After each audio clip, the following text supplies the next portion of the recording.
here today with my good co-teacher and longtime friend and not really once upon a time student. You were a student here when I started, but close. He was a student in the room next door. This is Drew Haston. And today we're going to talk about The Great Gatsby. Gatsby is a novel published by F. Scott Fitzgerald in 1925. April 10th, 1925 is when it was first published. So we're coming up on the 100-year anniversary birthday of The Great Gatsby in 9 days. 9 days. I hope you all got him a nice green light or something golden to chase after. It's the story about a guy named Nick Carraway who has decided to set out and make his fortune by moving to the big city, the bright lights and big city of New York. And he's landed among the rich and powerful in West Egg and East Egg. And he's going to make a career for himself as a stock market guy. A bondsman. And then he gets to meet, all the rich and powerful and affluent of New York, including his next door neighbor, the mysterious Mr. Gatsby, who has this gaudy monstrosity of a mansion and is only seen as a shadow at first. But then we get to hang out with other people like Tom Buchanan, and we go to parties with Daisy and Jordan Baker and Myrtle Wilson. And then we come to meet, eventually, the one and only Mr. Gatsby, who seems to be very involved. He seems to be very well connected with everybody, but there's also a lot that seems wrong with Mr. Gatsby, too. And then it winds up being a story about love, we think. It winds up being a story about chasing your dreams, we think. And it winds up being a story about the possibility of the American dream. I read Gatsby for the first time Christmas break of 2018. And when I first read it, obviously you've heard a lot about the reputation of this book, And I kind of thought, it's okay. It's all right. But because I had to read it so many times in a row, because I taught it, 6 times in 1 year, I guess. There was one day, I can't remember the exact day, but I can remember the thought crossing my mind while I was reading it. I thought, wow, this is a beautiful book. This is really well written. The message is deep. The characters are great. This is a masterpiece, and so I've loved Gatsby ever since then. It's really probably, we've talked a lot about what are our favorite books. Gatsby is up there for me. Really? Yeah, it's probably in my top 5 for sure. Yeah. I did not have that first experience. Have I ever told you all my first experience with Gatsby? I did not read it in high school. None of my high school teachers ever assigned it for me. And then I got to college and became an English major, and nobody ever made me read Gatsby in college. It was just expected you probably read it at some point in high school. And then I got to teach high school English, and my mentor teacher was our department chair at the time, Miss Gail Adcock, absolute legend, wonderful woman. Oh, yeah. And she told me that she wanted me to read The Great Gatsby because I was going to be teaching it someday, and she thought it was a fantastic work of American lit. And so I went home, and I had the book around for a while. I didn't really read it. I audiobooked it only while I was mowing the yard and got done with it because I had attempted to read it before. I had tried reading it once in college because I thought, everybody goes on about how this is the defining book of American lit. And I could only get past the first couple pages, and I hated it. And then years later, I tried reading it again, hated it. So when she assigned it to me as a teacher, I just audiobooked it and I spark noted it. I didn't really do anything. And so then I came back to work, and she said, what do you think is the significance of the broken clock on the mantle? And I just blanked thinking, there was a broken clock? What broken clock? I don't remember there being a broken clock anywhere. None of these students have ever had that experience before. I can see some of their faces. There was a broken clock in this book? What is he talking about? But then I fessed up, and she said, go read it again. So I went and actually read it. And she took time out of her day to teach me how to teach a book like The Great Gatsby. And then I got to teach it to my very first sophomore class that I had in 2009. And I read it again, and then I read it again, and then I read it again. And every time I reread Gatsby, I get a layer closer to why I appreciate this book so much. It really is an outstanding work of American lit. Yeah, I was reading it at home, and I was reading in my little reading chair, and I just outright said to the whole family, "This is the best book." Really? Yeah, and then everybody just kind of looked at me like I was crazy, But it is. I really enjoyed it. I was happy to reread it. Every time I reread it, like you said, I appreciate it more. I appreciate the craft that Fitzgerald puts into it. I think that's something you and I talk about a lot on my podcast is, how about that? Oh. What an amateur. We talk about the craft a lot, how writers write, the different choices that they make, and what we like about those and what we don't like. And I don't know, I feel like that every sentence that Fitzgerald writes is meaningful, or that he's put thought into it. I think it's more than just he jotted this down really quickly and yeah, that works. Let's move on. I'm trying to write a book here. Let's get this done. You can tell that he was really good with words, obviously, right? But also that he took the time to, just be unique in what he said. I know that I'm jumping ahead, but no, go ahead. We talked about that quote. It reminds me of that quote that I put in here. Do you guys remember whenever Nick's leaving the first party and there's the car crash outside? Yeah. That quote, this is what Fitzgerald says. This is how he describes a car losing its wheel. It says, at least a dozen men, some of them a little better off than he was, explained that the wheel and car were no longer joined by any physical bound. And I thought, you're just describing how a tire is not attached to a car. To a drunk who just crashed. Right, yeah. And we're talking about like a physical bound and all this stuff. And I don't know, I just really appreciate Fitzgerald's craft. I don't know. I've got in my notes too, one of my favorite, I guess I can go ahead and read that too. This is whenever Nick's talking about Gatsby kissing Daisy for the first time. This has always been one of my favorite paragraphs written ever. And he says, his heart beat faster and faster as Daisy's white face came up to his own. He knew then when he kissed this girl and forever wed his unutterable visions to her, perishable breath, his mind would never romp again like the mind of God. So he waited, listening for a moment longer to the tuning fork that had been struck upon a star, and then he kissed her. At his lips' touch, she blossomed for him like a flower, and the incarnation was complete. And I really don't know why still, but that's just always been like some of my favorite writing, the way he describes like a first kiss, especially with someone that Gatsby's been pursuing so hard. Yeah. Yeah. And as human beings, I hate Daisy Buchanan so much. I hate Daisy Buchanan so much. I hate her more every year. But reading a passage like that about the first kiss, how can you not sit there? Like, I think even grown men sitting there and just think, that's right, buddy. Yeah. I don't think, I know I did not have an appreciation for craft or style or writing like that when I began with this. One of the favorite lines for me is in the very first chapter where Nick goes across the water to the Tom Buchanan household, and he gets to come in the house, and it's that 2 paragraphs where he's walking from Tom's trophy collection into the room where Daisy and Jordan are. Mm-hmm. And I think you referenced this elsewhere in some of your notes too, where it says, we walked through a high hallway into a bright, rosy-colored space, fragilely bound into the house by French windows at either end. The windows were ajar and gleaming white against the fresh grass outside that seemed to grow a little way into the house. A breeze blew through the room, blew curtains in at one end and out the other, like pale flags twisting them upward toward the frosted wedding cake of the ceiling, and then rippled over the wine-colored rug, making a shadow on it as wind does on the sea. You want to talk about the pinnacle of elegance, of wealth, of extravagance, and also probably an image, some sort of metaphor of their marriage, too. That frosted wedding cake of the ceiling hanging over their heads as a wedding couple. Also, I think Fitzgerald was really hungry when he wrote this because he talks about cake like 3 times in the book. So it's possibly he was just hungry while he was writing this. Yeah.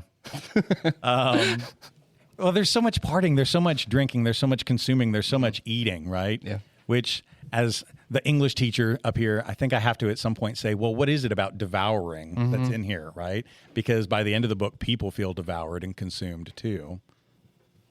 Maybe it's something about the rich and powerful. Maybe Fitzgerald was an uber genius while he was writing this and not. Maybe he was warning us. Maybe it was warning us against the rich and powerful. What else should we talk about first? Let's talk about favorite characters. Okay. Or favorite moments. Favorite characters. Because, you talk about how much you love a book, and then you go back and you think about the characters, and I don't know that I can pinpoint a character that I love as people. No. I really don't like Nick, to be honest with you. I don't know what y'all's opinion on Nick is, but I don't really like Nick. Callie is shaking her head vehemently no.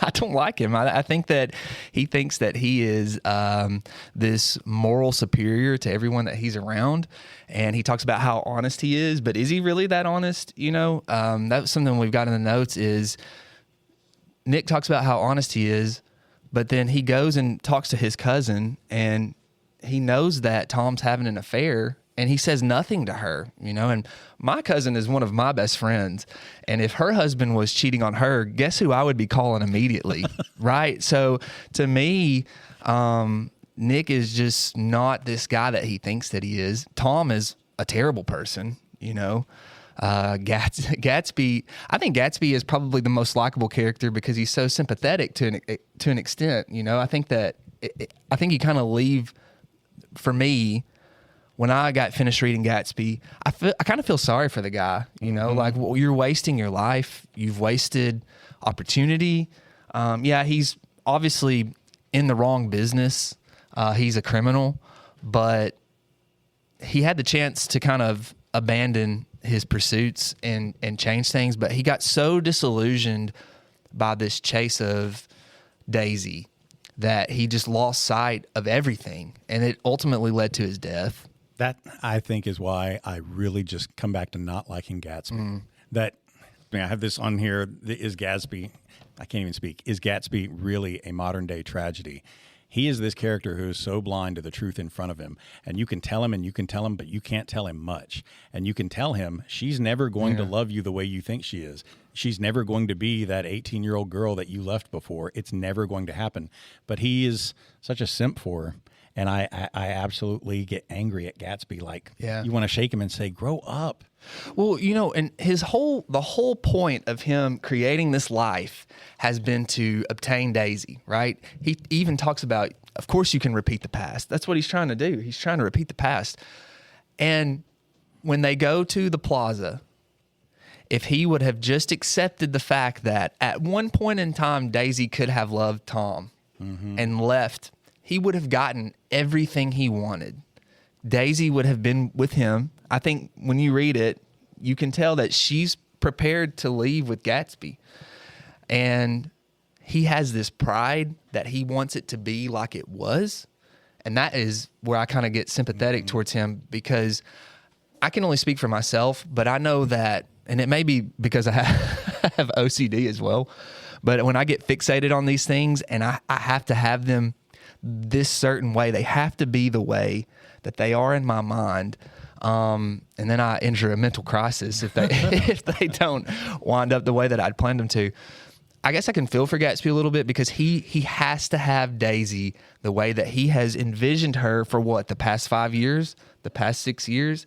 I have to have her as she was when I was in Louisville and walking with her. That's the Daisy that I want. Instead of, like you said, accepting the fact that we've both changed, we're different people. However, we still apparently love each other. And at the end of the day, I could have left with what I have been working towards. But do they love each other? I don't know. Do they love each other? I don't think anybody in this novel loves anybody. Do they love each other? I mean, they have this really romantic subplot, right? They have this really romantic get back together. But I don't know that that's true love, especially when you think about how they do each other, right? Like when after the very end with all the tragedy and outfall, and he is still pursuing her, and she leaves him on red. She closes the windows and the doors, and she won't return his phone calls and everything. And she's letting him take the blame for everything. Well, that's not true love. That goes into that quote I put in our notes about Jordan Baker, which I think Jordan might be one of my favorite characters, to be honest with you. I don't know. I can't decide. But right now she's in front. When they're at the Plaza Hotel and they hear the wedding below them, Jordan says, imagine marrying anyone in this heat. And to me, I think that was more symbolic than just someone getting married below, because Daisy and Gatsby are on the path to a future, and their relationship is built on what, though? Right? Their relationship has been built in this pressure cooker, essentially. Gatsby has forced this past to recreate. So imagine them getting married in that heat. Is that relationship going to last? I don't think so. I don't think that it's going to last at all. Especially when you talk about how childlike Daisy is. You know? Yeah. I don't think that that's going to last. But then also on the flip side of that, Tom is trying to save his marriage with Daisy for whatever reason. You know, I mean, it's kind of unknown. I think it's maybe more of a point of pride for him than it is for actual love. Right. But do you guys think that marriage is going to last past this book? I don't think so. No. Oh, you don't think Tom and Daisy are going to stay together? I don't think that they will. No. Oh. Yeah. I'm pretty sure they're going to stay together. Forever. Not because Tom they and love Daisy each forever. other. Not because they love each other, but because of what each of them together are. I can see them staying together because of the society that they are in as like, what am I trying to say? Appearances, to keep up appearances. Yeah. But it's not going to be a loving marriage. Is it really a marriage though? Right? Like, I mean, they're there together. Tom's going to do whatever he wants to do, and Daisy's going to be at home. Because even in the Plaza Hotel, she admits to Gatsby, I did love him once. Yeah. Like, I've loved him before, but that doesn't mean she loves him now. The thing that always clinches what Daisy likes about Gatsby, this is how juvenile and infantile he is. Girls, if any guy comes up to promposal you or whatever, that's great. Guys should celebrate you. We really should. If he's this guy that's been following you around, Maddie, all through high school, and like he is just in love with you, and you know this guy is not going to happen. Your family wouldn't like it. You know, he's cute, but you are not going to have a future with this guy. In 4 years, you see him at school, and he has been throwing these amazing parties at the frat house. He's been throwing, I mean, like big lights everywhere, fireworks, drone shows, everything. There was even a drone show of Maddie's face over Cookville, and you went to the frat party that night, and there's this guy who turns around and he's like, oh, hey, hello, princess, it's Maddie. And he's been there this entire time. I don't think you're going to turn around and be like, oh, that's the most amazing thing. I do love him after all. The thing Daisy, like when she really crumples, is when she's at Gatsby's house. They're having their affair, and he starts flaunting all these shirts that I have new shirts brought in here and here and here. And she's dancing and twirling in the shirts. And then she collapses into tears. But what is it that she says? You just look so cool. It's all the shirts. It's the extravagance. That's what Daisy likes. She likes the extravagance and the wealth, the safety and the status of the wealth. Well, she cries, doesn't she, when she sees those shirts, and she's like, I've never seen such beautiful shirts before. And that's her takeaway from her relationship with Gatsby is, wow, these pastel shirts are so beautiful. And even when she sees him, or when they're, it's that day they go to the Plaza Hotel, and it's so sweltering hot, she tells him, you always look so cool. What does she say? The advertisement of like man. Like an advertisement. Like the man in the advertisement. Yeah. That's her metaphor for comparison. You always look so cool, like the guy in the Nike ad. Really? Like, it's the commercialism. It's the wealth that she likes. Yeah. So she's comparing him literally to, I guess, a product. Right. Yeah. And you all have just been through an entire unit on propaganda and persuasion and rhetoric and how commercials are bending and warping the truth to get you to buy a product. The representation that you see in a commercial is not necessarily truth, that this is just warped to get you to buy a product. Oh, that's Gatsby. But that's something I put in my notes. We talk about how superficial Daisy is, but when she goes to that second party, she is so disinterested, you know? And you can tell that she's kind of, I don't know if she's like disgusted, but not impressed. It's right. and it made me think, is she deeper than Gatsby? Right? Is he like the most superficial of all these characters? Because she's so disenchanted with this party. Well, yeah, she's like that with a lot of parties, though. Even Yeah, that's true. right. I had seen this discussion thread talking about how people don't really get Gatsby. That there's so many times where they're like, "I want to have a prom that's Gatsby themed," but when we like the party atmosphere, sure, but when you look at Fitzgerald's portrayal of parties and what they're really an image of, the parties are a death trip for America. So if you don't get that, then it's like you don't really get what Gatsby was about. And there was a comment about how Daisy, the women who throw weddings, that they want their weddings to be Gatsby themed, don't mean I just want to dress up in 1920s style. That if they really knew what the book was about, they would have to be like Daisy and hate their own wedding and just, I don't really care about any of it. And Tom's having an affair on the wedding day or while they're having birth. And some Stan is out front with a drone show and fireworks. I still love you. I still love you. Yeah, that's funny. I think Nick is a very sympathetic character for me, but I don't like him because what you said, he's very judgmental. Yeah. Like he even starts the first page of chapter 1, because this is already in the past. The first page of chapter 1, everything's over and done with. He's thinking back to that summer when all of this happened.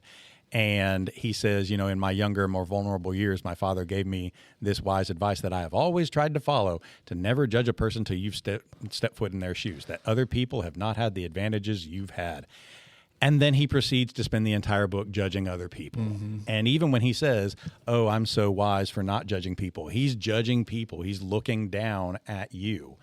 And you bring up a really great point. If my cousin's husband were cheating on her and he wanted me to go to a party with him and his new girlfriend, no way am I going to that new party and hanging out and then getting so messed up that I'm standing at the window looking down at myself on the street that I am both within and without and having this.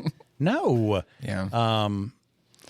But maybe Nick, I don't know, at that point when he's thinking back, maybe he's just young, naive, overwhelmed, because he knew Tom in college, and Tom was kind of like a bully personality then too. To give Nick a little credit on that, I think you do kind of come off as he knows Tom better than Daisy. Do you know? Because Daisy even says, we don't really even know each other, do we? But I just think you have that situation, but then also the more evidence that stacks up against that is when he starts his relationship with Jordan. Well, first off, they ask, do you guys remember in chapter 2 where they ask Nick, hey, we heard you got engaged? And he's like, oh, no, that's just a rumor. And then when he decides he's going to start dating Jordan Baker, he says, I guess I'm going to have to write that girl back home and break it off with her. So he was engaged at one point, and he hadn't told Tom and Daisy about it, which, I mean, okay, I can kind of understand that to an extent because there's some things that I don't tell all of my family. There are things that are going on right now that I don't tell them about. I don't know if that's dishonest or just kind of keeping your business to yourself. However, if I am about to date someone and I am engaged, well, that's just outright dishonest, right. And he doesn't tell Jordan about it, and he doesn't tell whoever's back home. All we know is when she sweats, she forms a mustache over her lip. That's all we know about her. So he's got to write her and tell her, hey, I've met someone new. But do you think he's going to tell Jordan? Jordan doesn't know. All right. No, he's not going to tell her. So is he really the most honest person he knows? I think he'd like to think that. But sure. But also, just for a moment there, Daisy, like how self-centered do you really have to be when Nick has been he's been coerced into throwing this tea party to bring Gatsby and Daisy back together with these lush flowers and everything, and he's setting out tea, and she comes into the room and she's looking around and says, he really does love me. He's your cousin. It got weird. No, it got weird. But she is so obsessed when he first comes to the party in chapter 1, and she's just lying there on the couch like some goddess, which we should talk about that too. Goddesses are not what they are always cracked up to be. That she's just lying there like this goddess, and she's asking him, oh, do they still remember me back home? Do they still remember you? Of course they are. Are they paralyzed? Oh, blah, blah, blah. Tell me more. Tell me more. She is so self-centered. I can't stand her. But also, I could look past the selfishness to a point, but it's that she uses and loses people. And she uses and loses Gatsby and any of the other people that are around her. She's just one of these rich, wealthy elite who treat people like they're consumables. And I hate that. And I hate Nick for not seeing it sooner. I hate Nick for going along with it. And again, I use that word simp. He simps for them. And I hate him being just a willing errand boy for it. I don't like Myrtle or George Wilson because Myrtle plays along with the lie, and George discovers he's been lied to, and I don't know, doesn't act nobly either. Tom, corrupt, wicked. I don't like Tom. I think the only character I kind of like is Wolfsham. No, the gangster, the racist depiction of a gangster. No, is Owl Eyes at the party. Yeah, I think that's everybody's favorite because he's this old drunk who's got these pop bottle glasses that kind of make him cross-eyed. But I mean, he sees truth more than any single person around him, and then he goes and crashes a car. And I mean, I can appreciate that. I also like the setup for his character in that he's kind of like the blind prophet Tiresias in Antigone, who can stand there and tell you, oh, no, this is true, this is true, this is true. But Tiresias doesn't have the power to stop Creon from letting everything fall apart.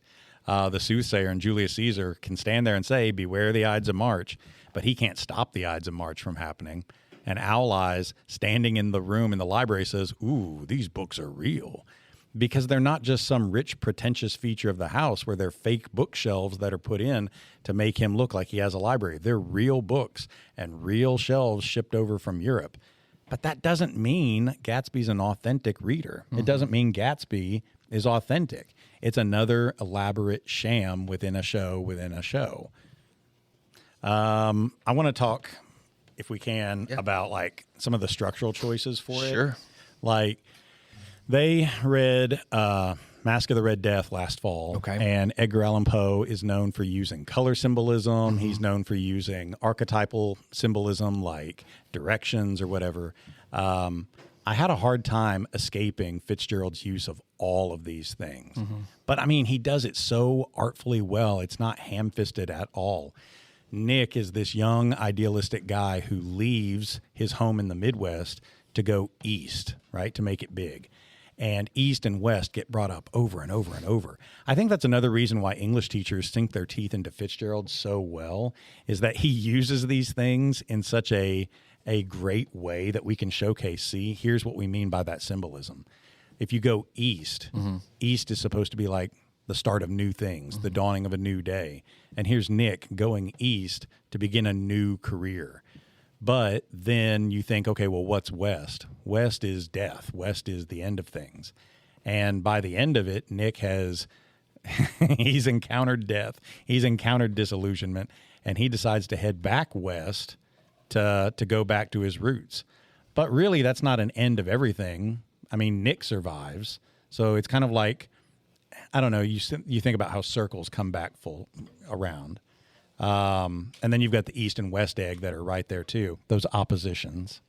Well, I told you that this time in my junior class, we're really talking about contrast. We're reading James Joyce's Dubliners, and that's a structure choice that Joyce uses a lot, is to contrast, I guess, like the everyday life of the Irishman in Dublin compared to maybe like some rich figure or something like that.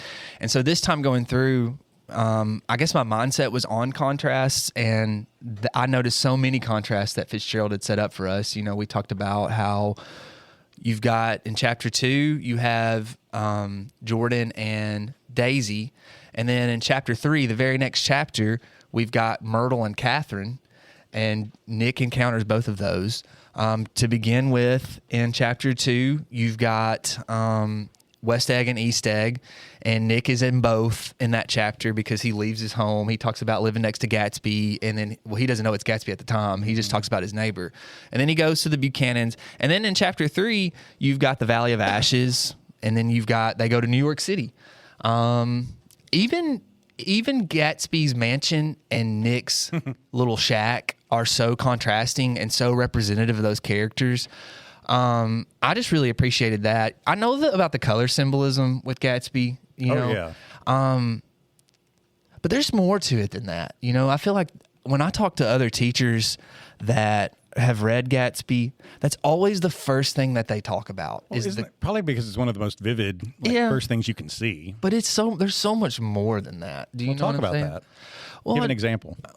Well, I think like talking about Nick and Gatsby's houses next to each other is one example, because when you think about their houses, what is Gatsby's house designed for?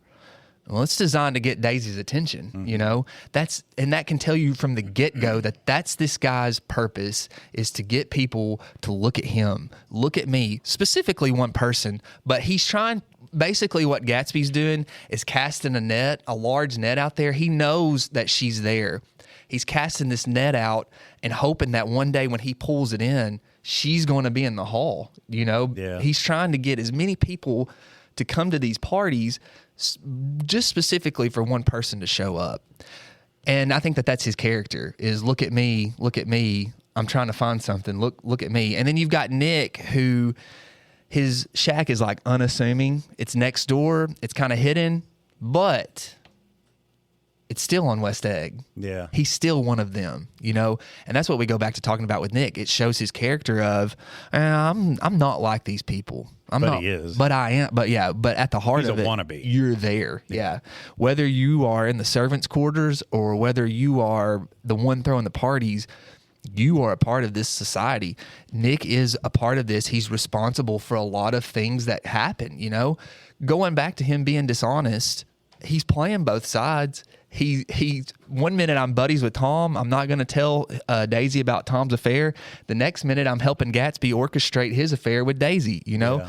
Yeah. I just think that there's so much more to it than just the colors. And yeah, the colors are important, but for me, I can only speak for me.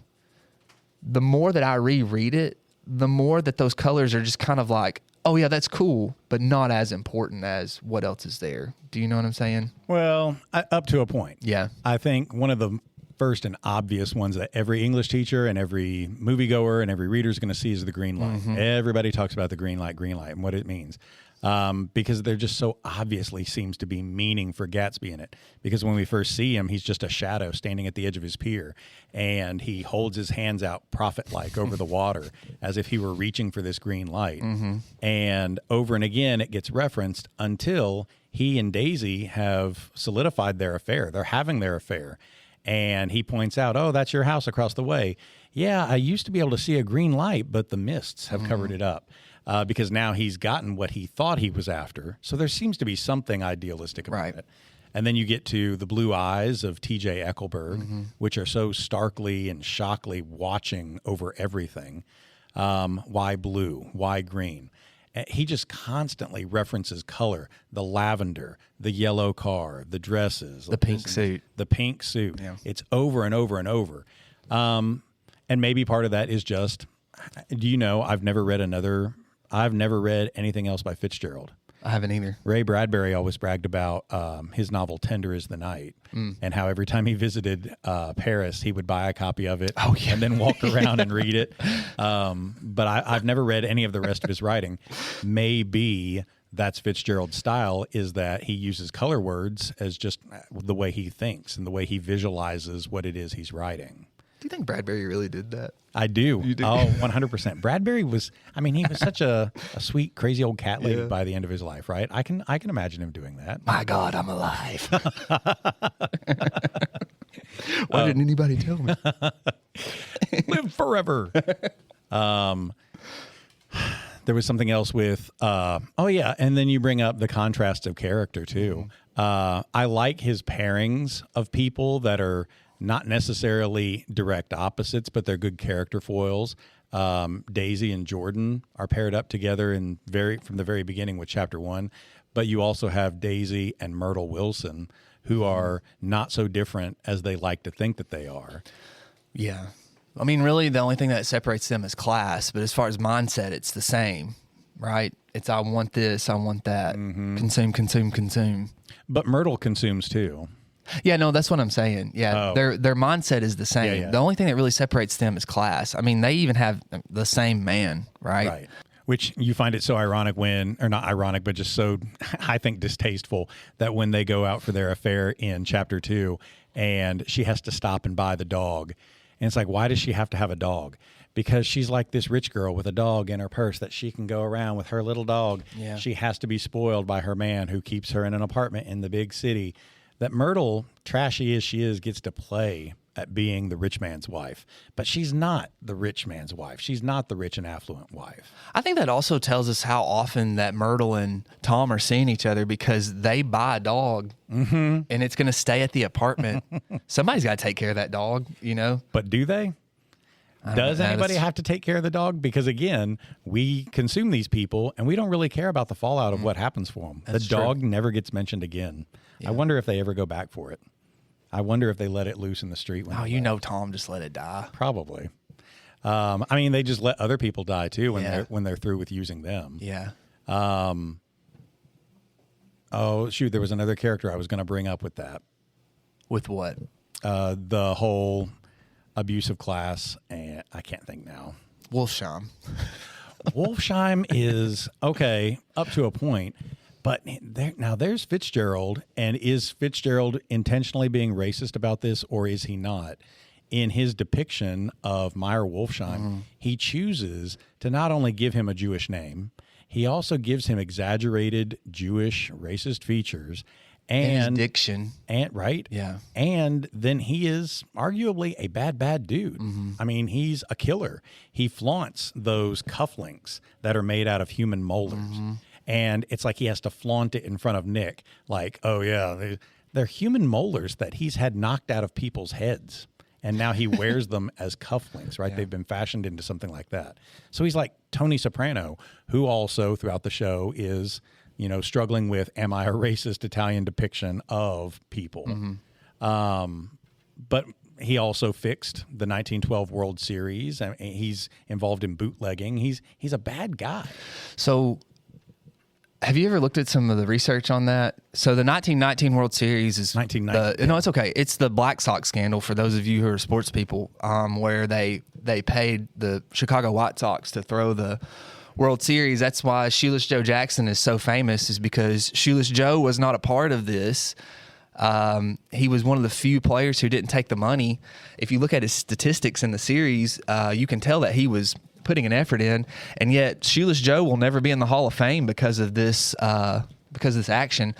There is actually a Jewish gangster that orchestrated all of this, and that's who Fitzgerald based Wolfsheim off of. So there's a little bit of realism, I guess, to that to an extent. That's convenient.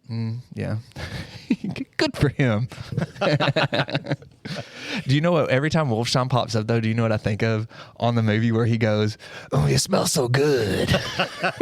Why did he even say that? Why was that even brought up to Gatsby? That's the first thing he says to him. "Oh, you smell so good." Smell so good.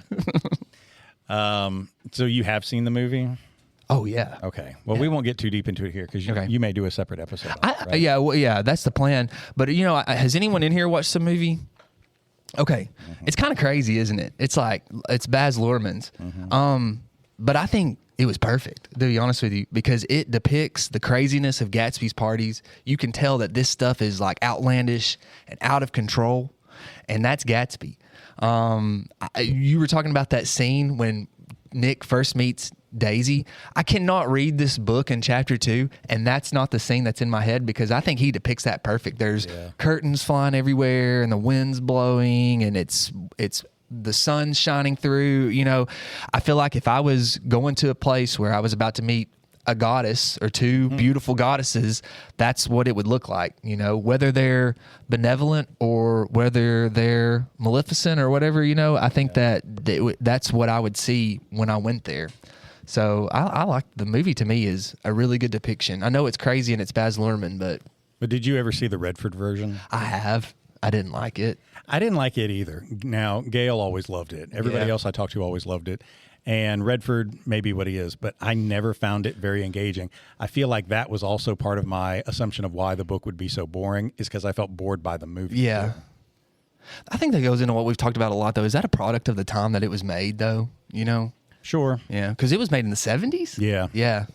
And Abby here was telling me that there's a Broadway version that we should be watching. Oh, okay. And it's just called Gatsby. Is it Gatsby on Ice? What is it? Gatsby on Ice. It's just the Great Gatsby. Okay. So we need to look up the Broadway version of it, too. I would like to see Gatsby She says the on soundtrack Ice. is really good. I would watch Gatsby on Ice. I would watch that. With owl eyes swinging around, dumbling around. And then a big yellow car comes, woo, Yeah. sweeping around the ice. That would be cool. Fireworks. Well, the Great Gatsby is on what is it called? Public domain. It is now. Yeah. That's right. So we could create that. That's right. Gatsby on ice. And then he gets shot at the end and he falls through the middle of the ice into a pool and he's gone. Yeah. The end. The end. Thanks for coming, kids. Yeah. Disney would totally want the license. I've seen Disney on Ice. Yeah. I didn't watch much of it because Tennessee was playing Florida, so I was watching that on my phone. But I was glad that happened because this was last year, not this past year, but the year before, right? Anyways, that doesn't matter to you guys. I went reluctantly with my wife because those of you who know me, Saturdays are reserved for football in my house, and I went because I want to be a good dad and a good husband, and we're watching Disney on Ice. But I told her, I even wore my Peyton Manning jersey to Disney on Ice. I told her, I said, I'm going to watch the game, so just be happy that I'm there. And it was intermission, and this woman turns around and she goes, "Who's winning?" And I was like, "Tennessee is." And she looked at my wife and she said, "You've got a good husband." She said, "Mine's at home. He refused to come." And I was like, this worked out perfect for me. So I got to pick where we eat on the way home. All Sorry, right. I took that to a different place. But Anything else you want to talk about? well, I do want to explain to you what I was talking about with the St. Louis thing. Has anyone been to St. Louis? Okay, so you know how the arch just kind of stands out, right?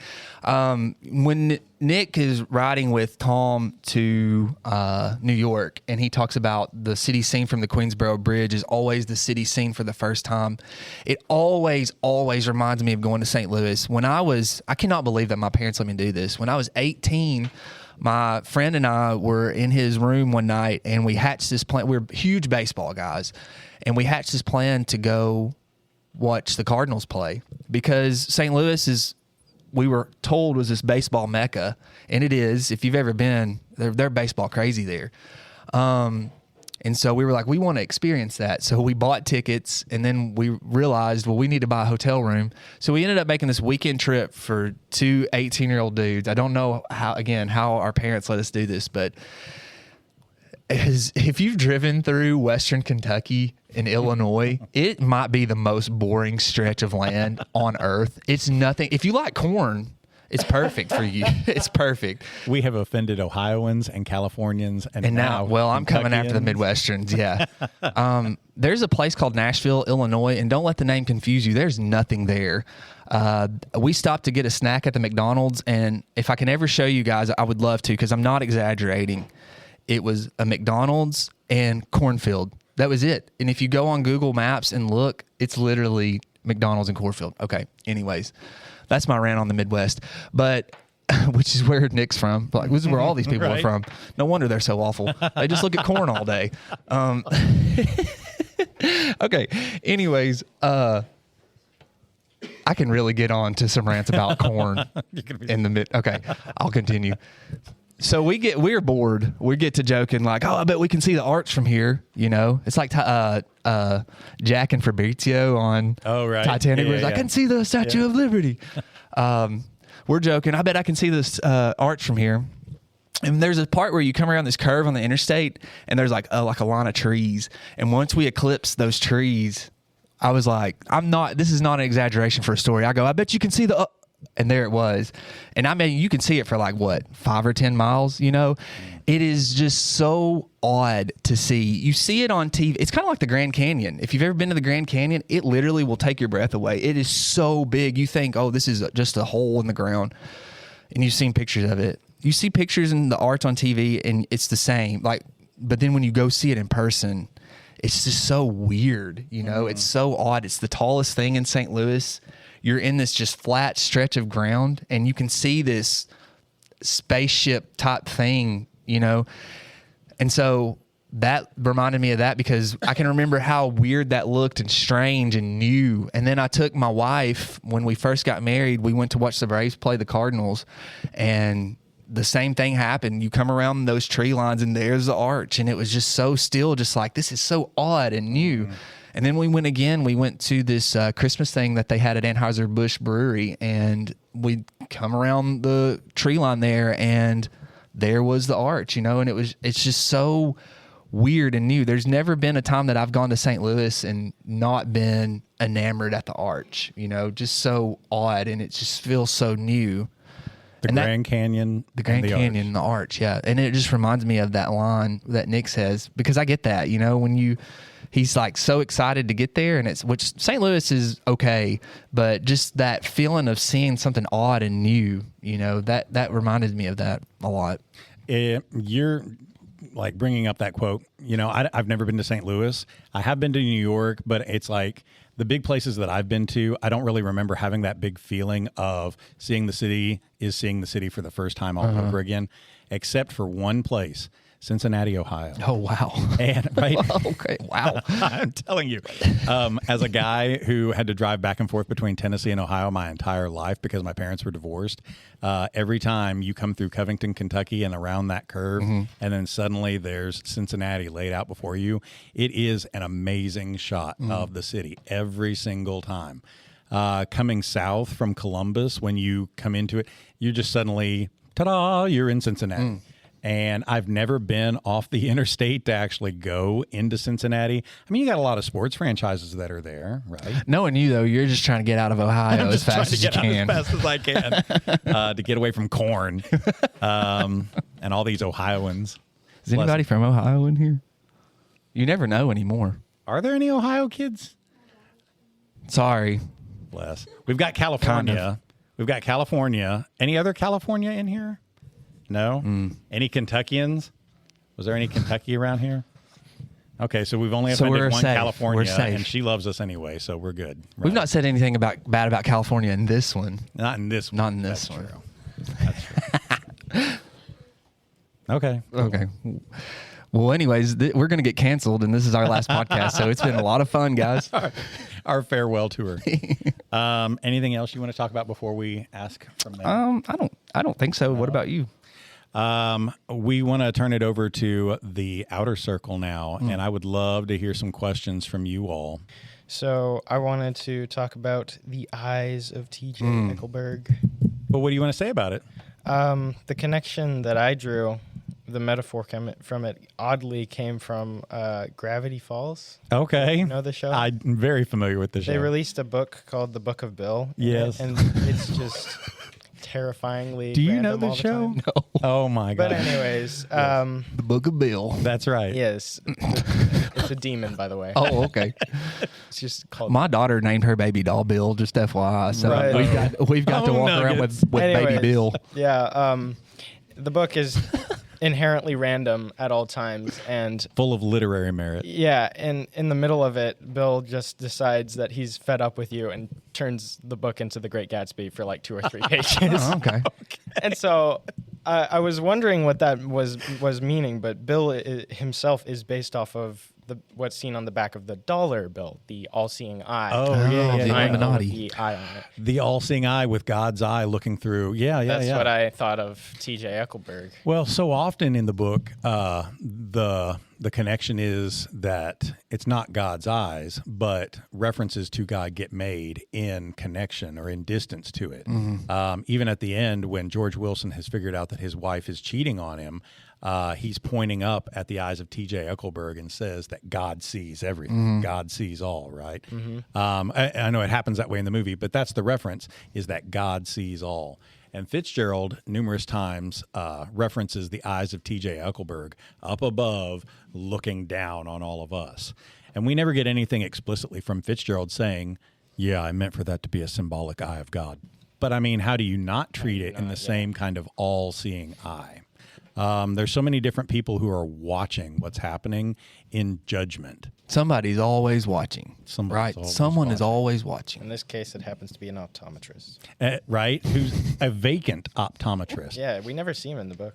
You and I were making kind of like this joke, this reference at the end of the Road episode that you just came out with, how you were talking about quotes like "There are no God spoke men left," and they've all taken, and how Cormac McCarthy is so often trying to invoke this religious connotation into his work. And I don't know if it was me or you that we were referencing, well, we would have to get a Ouija board out. It was you. And contact the spirit of Cormac McCarthy to find out. But in an authorial sense, he's God of the book. And since Cormac McCarthy is literally dead, in an authorial sense, God is dead. And we are the inheritors of that book who take it out to our classes. Fitzgerald, as God, is dead. And all that's left is, whatever work he's given us. T.J. Eckelberg is no longer in town. That billboard has been up there since forever, and it's faded and falling apart. So maybe there's some comment to be made about this authorial or this godlike view on things that so often it sits on us, like it hangs on us like a mantle in judgment, and we wear that, but can you do anything about it? Yeah. And Aristotle never promises justice. The Bible never promises justice in an earthly sense, right? That there's going to be justice later, but not here on this earth. And I think you get the same thing in Fitzgerald's book too, because the rich and powerful get to party and do what they want, and then when they're done with you, they just discard you like trash. You're a disposable fun thing for the time, and then they get to move on. Tom and Daisy never face any accountability for what they've done. Yeah. Only Gatsby. Where's the billboard located in the book? Isn't it like It's in the Valley of Ashes. Valley of Ashes? I was about to say. Why are the eyes of God located in the Valley of Ashes? When really they should be in West Egg and East Egg, watching these racist rich people get away with everything. I don't know. Why do you think it's there? Something to be said about the sick need a doctor, not the healthy. The sick need the doctor, not the healthy. Yeah. Whereas the worst people in the book live in West and East Egg, but the needy, the poorer, the Wilsons, if you will, live sort of near the Valley of Ashes, and that's where the eyes of God are set on. So are the people in the Valley of Ashes able to be redeemed, but not the people in West and East Egg? Maybe. That's a pretty harsh judgment over Nick Carraway too. That he also lives in West Egg and East Egg in the eggs, and he survives the book. But if that's the case, is Nick capable of being redeemed by the end? I don't know. That's a good question. Thanks, Wyatt. You're welcome. Wow, that was pathetic. Who else? Somebody else. Oh, look, it's Katie. Question.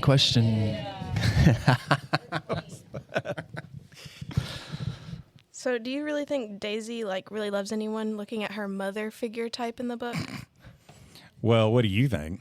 I think no. Why? Because really she's only mentions her daughter twice. Once she's sleeping, and the second... Did you all know that Daisy has a daughter? You do know that, right? Because sometimes kids come to class and they're like, what, she has a kid? Yes.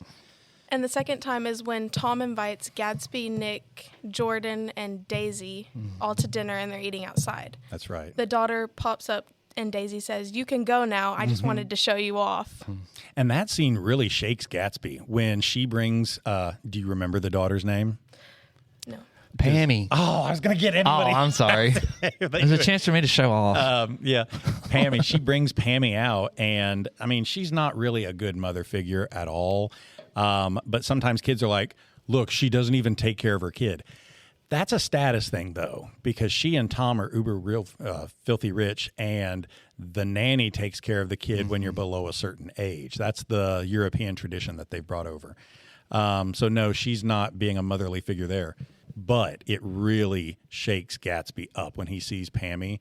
And I think it's because Pammy's the living manifestation that she and Tom in some way did love each other, even if it was just once, right? There is a living bond that you can't just pretend, well, she never loved him, because they have a child together. You can't, there's no take backsies, right? Yeah.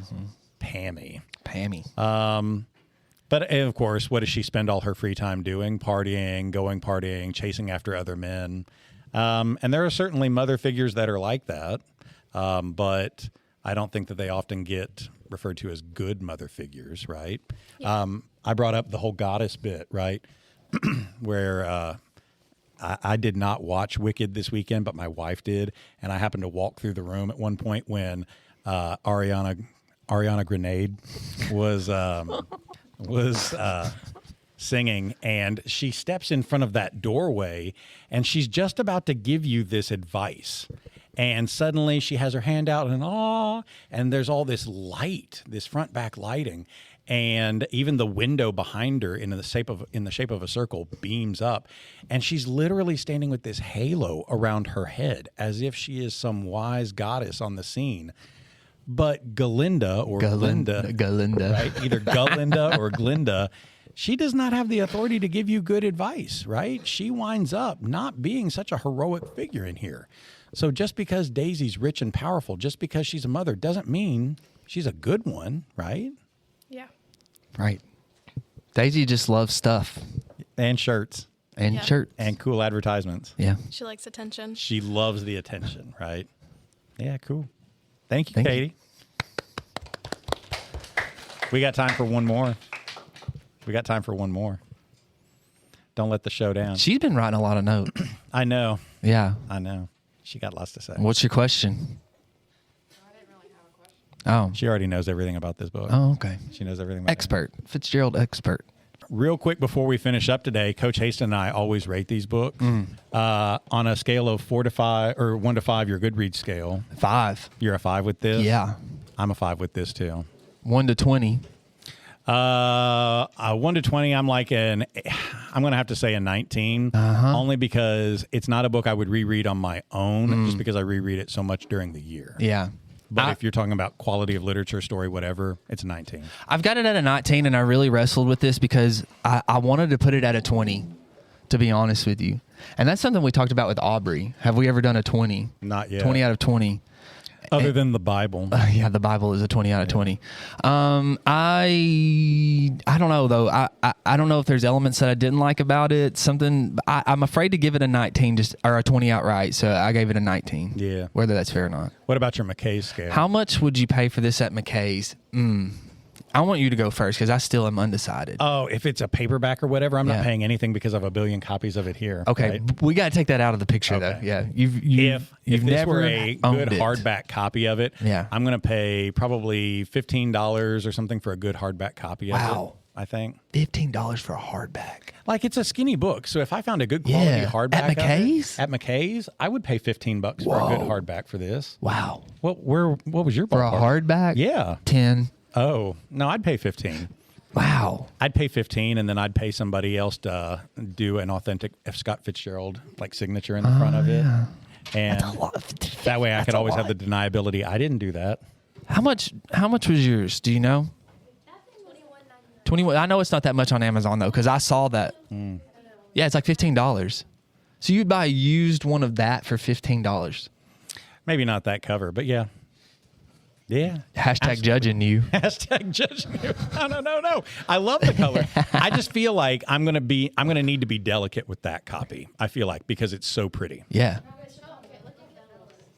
Oh wow. Oh yeah. Look at that one. Very artful with blue. Is that blue pages? Wow. Color symbolism matters. I'm looking for a copy when you open it, a green light shines the entire time. Okay.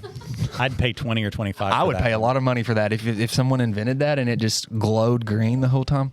You'd probably get radiation cancer from that, but I think I would pay for a paperback probably $6, $6 or $7 for Gatsby. Yeah.